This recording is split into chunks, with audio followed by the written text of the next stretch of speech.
Hi,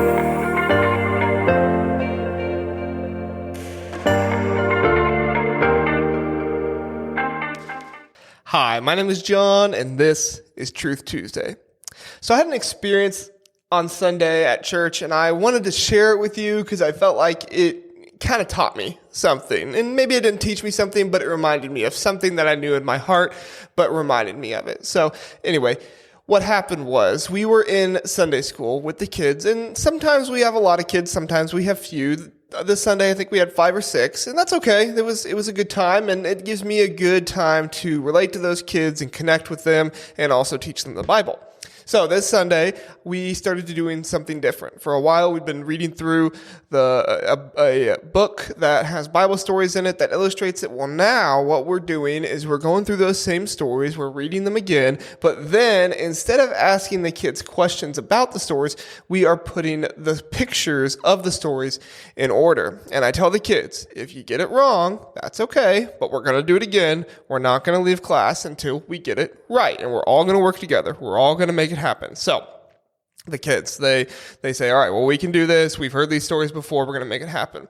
Well, there were a couple pictures that were a little tricky for them, and they struggled a little bit. Well, a brother and a sister, I won't name who, but a brother and a sister had a disagreement, and the one accidentally cheated. I know she didn't mean to, but I did have to give her the consequence and say, okay, we have to start over because you looked at the back of the paper where the number was on.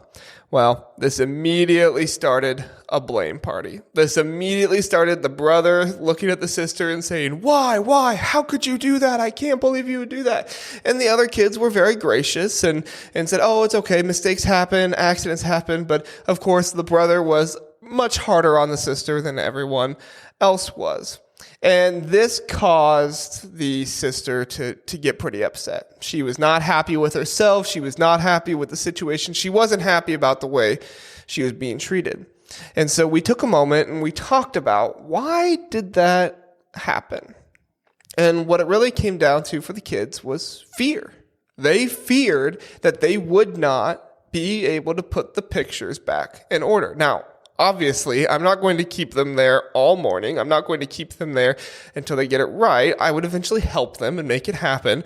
But they were afraid that they weren't going to get things right. And so they started turning on each other. And so even though the one kids were kind of being gracious and saying, it's okay, it was an accident, it was a mistake, you could kind of read the body language.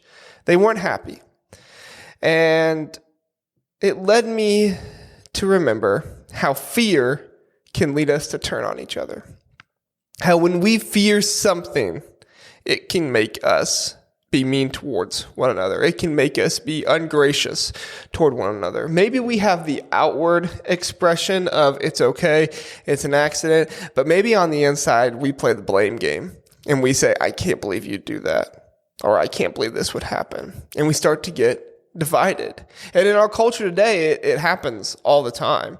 Right? Not just with people who fear things happening to their family or things, but, the political structure that we're in today causes massive amount of fear among people. The inflation that's going on causes massive amount of fear amongst people, and it can make us divided. It can make us turn against one another.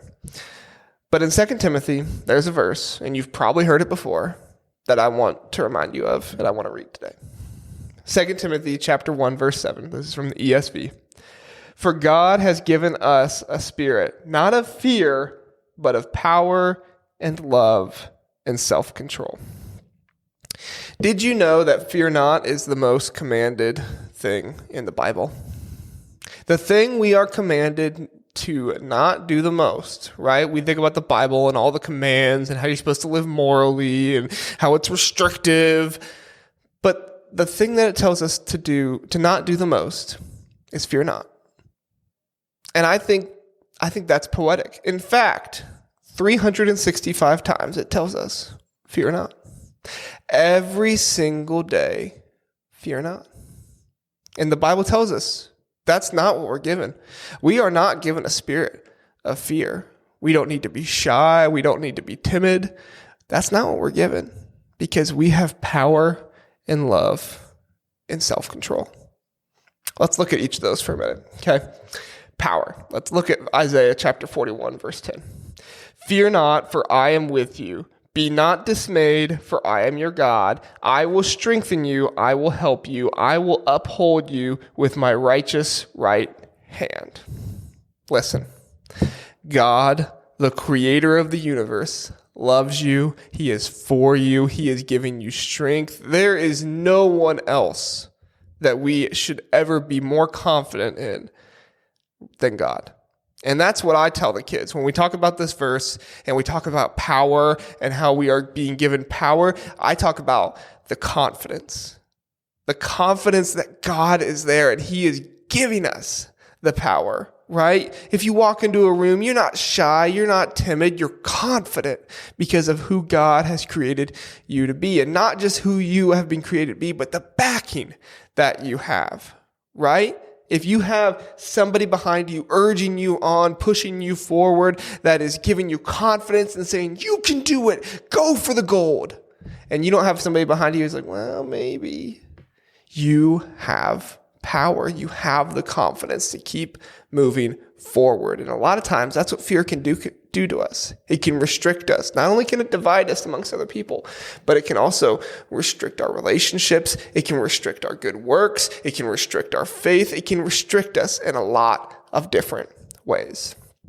The second thing I want to look at, love. Okay. 1 John chapter 4, verse 18. A lot of you might know this verse, but it's so true. And from the ESV, it says, there is no fear in love, but perfect love casts out fear. For fear has to do with punishment, and whoever fears has not been perfected in love. You see, love makes room for progression and not perfection. While yes, our goal should be to be perfect, right? That's what we want to accomplish. We want to be perfectly like Christ. Love makes room for progression and not perfection, because it recognizes that we are constantly moving forward toward perfection, that is our end goal, and we are trying to get there. You're not going to wake up the next day and automatically be perfect at cleaning your house. You're not going to wake up the next day and automatically be perfect at your job. It's just not going to happen. It's slow progression throughout life. And that's the love that God has for you. That he is making room for your progression and not expecting perfection at every turn of your life, because he loves you, he has grace for you, he has forgiven you, and he makes a way for you. And you might be saying, well, John, what about the punishment or the discipline that God gives? Right? The Bible tells us that he does punish and he does give discipline, but the punishment and the discipline that God allows, okay? Sometimes we like to say the punishment or discipline that God gives. I like to say the punishment or the discipline that God allows to happen. He allows for it to happen for progression. It's not to make you feel terrible that you're not perfect. It's to help you realize how you can progress and how you can learn from things. That's what the Proverbs talk about all the time, is that in our failure, in our accidents, our mistakes, and our sin, whatever it might be, we are to learn and grow. And from those consequences, we learn and grow and progress, get better. And the final part of the verse, self-control.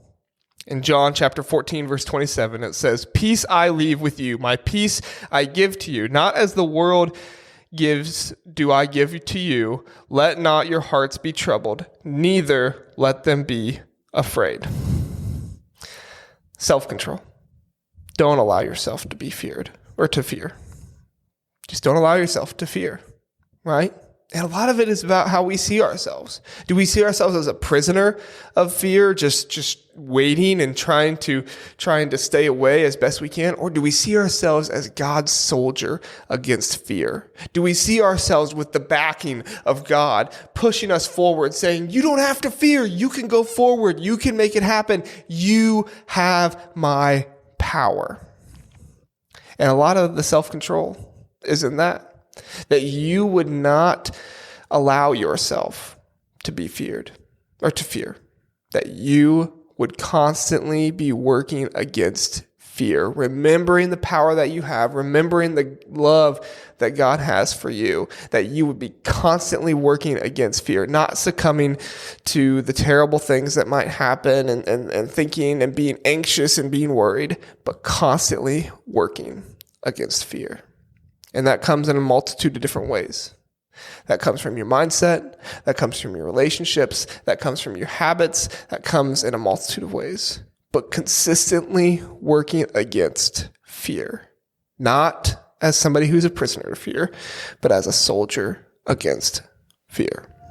Thank you so much for listening today. Have a great Tuesday.